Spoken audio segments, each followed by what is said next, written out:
السلام علیکم قدرمنو کتونکو سنو پښتونخوا سره شاهد حسین یم. قدرمنو کتونکو اوریدونکو نن تاسو هغه ځلنده ستوری د کورمې چې هغه په سوشل میډیا باندې ډیر وایرل شوی دی. په سوشل میډیا باندې د امن شعرونه، د ورورولۍ شعرونه، د ښېګړې شعرونه، د یو بل سره هغه فاصلې چې هغه د نفرت دي هغه فاصلې ختمولو شعرونه یایي او خلکو باندې واوري. د خلکو په زړونو کې یو ځان ته کور جوړ کړی دی. هغه کس، هغه مشوم، هغه وړوکی شاعر سجل عباس مو سره ناست دی سنو پښتونخوا خصوصي پروګرام کې. پوښتنه به کوو چې سجل عباس څوک دی، د کومې علاقې دی او د دې وړوکوالي نه، د دې کم عمر نه شاعري ولې شروع کړله. ټول اوریدونکو د سجل عباس خبرې به واوري. سجل عباس پروګرام کې د تهرکلی کوو، ستړي مه ډیر کوو. السلام علیکم. وعلیکم السلام. سجل عباس څنګه یې؟ ښه یم، ته څنګه یې؟ شکر دی. سجل عباس د کومې علاقې؟ زه کړمان ماټه. کړمان ماټه د پړچینار علاقې. عمر د څومره دی؟ عمر ما 11 سال. 11 سال عمر د دی.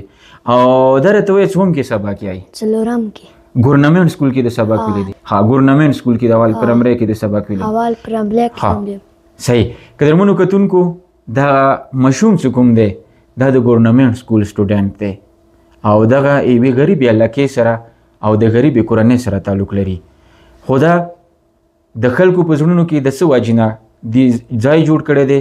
سجل عباس شاعري د کله نه شروع کړي دی او سوشل میډیا ته کله نه راوتلی؟ زه شاعري مې د یو شعر اول مترز شاعري کوله چې کله هغه شاعري کوله هغه ته ما وویله چې یو شعر ما زده کړی دی چې تا به څه شعر وي. هغه چې کله ما وویله هغه ډېرو خلکو ویله چې توره یو ما ته یا شعر ډالۍ کړه. چې کله یو مې ورته وویله او دویم شعر مې چې کله وویله هغه زیات وایرل شول. ماشاءالله ټولو کمنټ یې کولی چې ما ته. هغه کوم شعر دی چې تا اول وویله؟ شیخه د تسبو زور به د وګورم، خدای د په کاپرې خندا واړوه. ډېر زبردست. خلک تو ته مینې نه تور ویلی یایي؟ دوه اول کې مو خپله ویله چې توری شعر. ها، او دا راته وایه هغه شاعري چې هغه خلکو بار بار تو ته یایي چې موږ ته دغه شاعرۍ وکړه، هغه کومه شاعرۍ دی؟ نه تلوار و نه خنجر و چې زخمي شوم، ستا د مړو سترګو اثر و چې زخمي شوم. ډېر ښه. تا په مړه مړه راکتل زما په لورې چې د غم و مازدیګر و چې زخمي شوم. چې مې مړو سترګو سره سترګې جنګولې یو ورسا یم جګر و چې زخمي شوم. چې یو تور ځواني آن سره لوګی کا دا د کوم ظالم نظر و چې زخمي شوم. ډېر ښه، ډېر ښه. قدرمنو کتونکو د شاعرۍ انداز، د شاعرۍ ښکلا، د شاعرۍ الفاظ او هغه ګیسچر چې مو ته د لاس خورول یا د شاعرۍ کې هغه الفاظ جوړول، هغه زه به دا وایم چې هغه ټول تور چې کوم دی یا سجل عباس چې کوم دی همو څه چې په تول پوره دی. نو دا ټول هر څه هنر د هغه سجل عباس وړوکوالي نه حاصل کړی دی.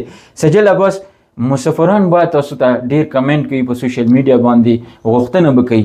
زه خو یم چې د کوم مسافران دي چې په بهر ملکونو کې دي، یورپ کې دي، عرب امارات کې دي، هغه په نور امریکا کې دي، هغوی مسافرانو ته یا په پاکستان کې کورمې نه بهر کوم مسافران دي هغوی ته څو شعرونه ډالۍ کړه. قربان د شام په زړه کې د ګیلې نه دي راغلي، په تا باندې پردي وطن کې شپې نه دي راغلي، په ما چې بعد ورځ وایو ته نه وي چې رانغلي، یاران مې داسې ډېر وه چې نږدې نه دي راغلي. نږدې نه دي راغلي. ډېر زبردست. مسافرانو دا سجل عباس دی، د کورمې هغه ځلنده ستوری، هغه وړوکی مشوم، هغه وړوکی شاعر چې هغه تاسو ته شعرونه ډالۍ کړل. او سجل عباس دین علاوه تاسو کوم شعرونه دي چې هغه خلک ډېره غوښتنه درنه کوي چې دا شعر ته وایه؟ هغه یو دی زه په زلفو زلوانو باندې تړلی یم یار، بیا یې په اور باندې سوځلی یم یار، ډېرې مې خپلې د زړه وینې توی کې ساه مې په زړه باندې ویشتلی یم یار، ما د هجران تورې تیارې ولیدې ګریوان پاره یې ګرځولی یم یار، ډېر په غوسه بې همیش کتل زه بې حسابه جوړولی یم یار، ما عذاب خدای نه غوښتله مینه اوس یې تر څنګه خو بیولی یم یار. ډېر زبردست، ډېر زبردست.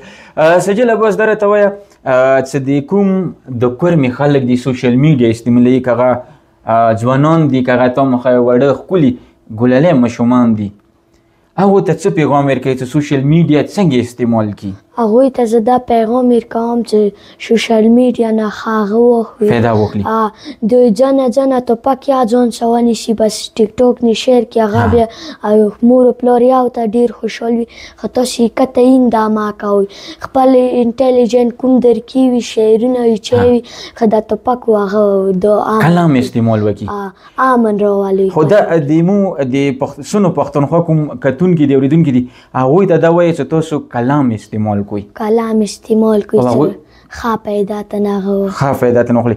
او د کورمې ترقۍ او خوشحالۍ دپاره څو خبرې مو اورېدونکو سره وکړه؟ د کورمې ترقۍ دپاره دا دی یو ټوپک و د هغه معنی سوی چې دینه بیا جنګونه ډېر جوړېږي. صحیح. تاسې ته دا پکار دی چې کورمې کې امن راولئ. امن راولئ. قدرمنو کتونکو سجل عباس کوم دی د دې وړې خولې نه دغه او الفاظ کوم دي دا ډېر غوټ دي. امن کوم دی د دې وړه ذهن کې د پړچینار کوم وړوکی ماشوم دی سجل عباس یدي په ذهن کې یدي په خولې کې یدي په الفاظو کې امن دی، کلام دی، کتاب دی. او دا مختلف هغه هلې ځلې چې هغه د پاکستان او په کورمې کې ښېګړې دپاره نه وي هغوی نه دا نفرت کوي. قدرمنو کتونکو سجل عباس شعرونه تاسو واورېدل او انشاءالله سجل عباس سره به بیا او دغه شانتې ډېر سجل عباس دي په کورمې کې چې هغه امن غواړي، هغه ورورولي غواړي، هغه مینه غواړي، هغه یو بل سره کینستل غواړي. سجل عباس اخري هغه شعر چې هغه د کورمې خلک ډېر واوري او پروګرام اخري کې داسې شعر ته وایي چې تاسو همیشه د سنو پښتونخوا کتونکي همیشه یاد ساتي. تل دستا مینې بهار وی ما لیدلې، رتناش چې مخامخ وی خندېدلې، د ګلونو یو ګلشن وی په چمن کې، هر سحر چې ګل په شانې ګلېدلې، د خزان سپیره بدونه پکې نه وی، د زړه وینې مې شبنم وی ورېدلې، زه زاب خو داسې ګلو خدمتګار کړم، ګریوان چیرې پسې سر یم ژړېدلې. وا ډېر زبردست. او د سجل عباس شعر وکی تاسو به خوښه شوي وي او دا سجل عباس د دې شعر او د دې انداز د مطلب مو دا واخیستلو چې د دې هغه قدم چې کوم دی هغه د خوشحالۍ دپاره دی، د خلکو په مخونو باندې خندا راوستل، خوشحالۍ راوستلو لپاره دی، د امن دپاره دی.